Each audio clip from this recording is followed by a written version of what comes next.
সায়েন্সের মতে একজন ব্যক্তিকে দাফন করার ২৪ ঘন্টার মধ্যে তার দেহকে পোকামাকড় ঘিরে ফেলে এবং খেতে শুরু করে। তাতে দুর্গন্ধ ছড়িয়ে পড়ে।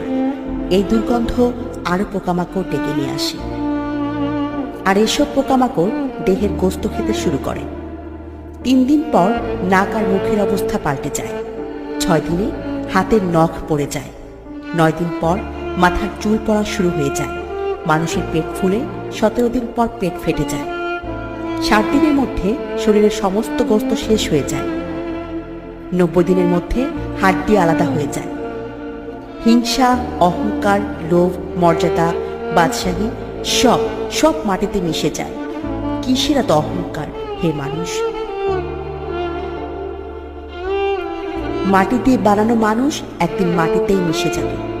তাই আমাদের হিংসা, বিদ্বেষ, অহংকার থেকে দূরে থাকা উচিত।